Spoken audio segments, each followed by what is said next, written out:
In this video we'll be showing you the system options. You probably shouldn't need to change any of these unless you've got particular requirements that you want the till to do. So you'll find these on page 14 or around about that number, and it will look like a grid like this. Okay, so for the purpose of this demonstration, what I'm going to do is I'm going to change the time from 24-hour format, which is standard, to 12-hour format. And here you can see there's a larger grid here, and then it's subdivided into here, and this is key.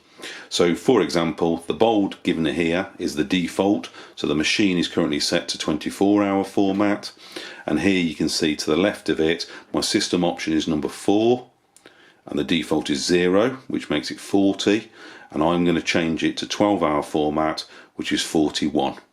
Okay, so the first thing we need to do is to turn the key around to the PRG position. So we turn the key around to the PRG position, and it's really simple. Using the code that we said before, we put in 41, and then we choose received on account. And here you can see that now it will now change that. We've got the receipt out, there's no error, so we know we've printed it right. So what we've done here is we've turned the key to PRG, and we've typed in the 4 and the 1. So it's system option 4, and we want to change it to 12-hour clock, which was 1. So the code that we put in is 41 and then received on account.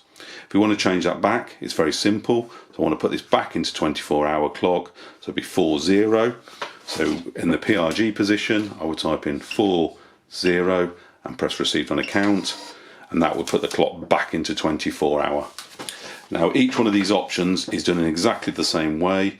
So for example, if we wanted to show all sales reports on the Z report, even if it was 0, the code would be PRG for the metal key, and then we would type in 11 and then 1 for the no 0, and then we would then follow that up by pressing the received on account. And these can all be set accordingly to what you want to set it up to. But as I mentioned previously, the till as default shouldn't really need it unless there's any particular requirements you've got, such as clerks and that type of thing. Thank you for watching this video.